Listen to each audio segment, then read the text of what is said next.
एक पेड़ अपने आप से बात कर रहा था, जैसे आदमी भी अपने आप से बात करता रहता है।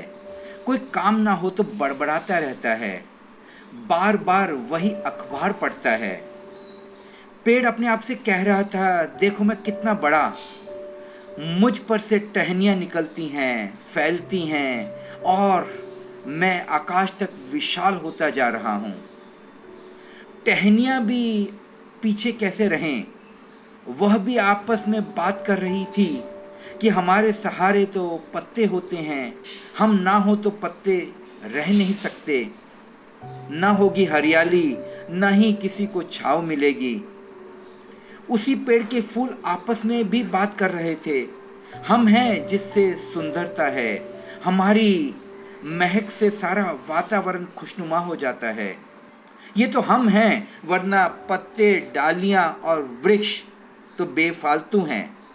सब अपनी जगह पर सही हैं, कहीं कोई विरोधाभास की बात नहीं। पेड़ जो कह रहा है, डालियां जो बयां कर रही हैं, और पत्ते, फूल अपनी जो आप बीती सुना रहे हैं, अपनी दास्तां, कहीं कोई गलत नहीं। मगर उसी समय एक राहगीर वहां से गुजरा।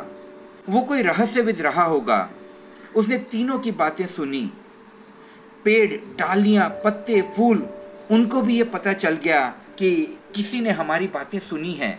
उस राहगीर ने सभी से कहा, तुम सब सही कह रहे हो, मगर क्या तुमने कभी मनन किया कि पेड़ कहाँ से आया? अगर पेड़ की जड़ें ना होती तो वो धरती से खड़ा बड़ा कैसे होता, और कैसे उसमें से निकलती डालियां, और कैसे फूल और पत्तियां? जो दिखाई नहीं पड़ता उसी को वो तीनों भूल बैठे हैं। परमात्मा अरूप है, दिखाई नहीं पड़ता, इसलिए मनुष्य को ये मान लेना सर्वथा मुश्किल जान पड़ता है कि ईश्वर है। मन का तर्क है, अगर कोई चीज है तो दिखाई पड़नी चाहिए, ईश्वर है तो दिखाई पड़ना चाहिए। मन वैज्ञानिक विश्लेषण करता है।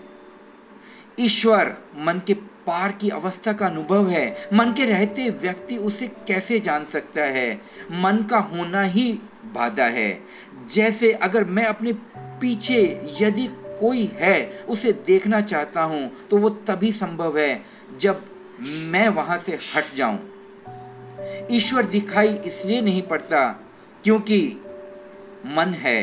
मन के मिटते ही वो सब अरूप रूप बन जाता है जो अभी दिखाई नहीं पड़ता।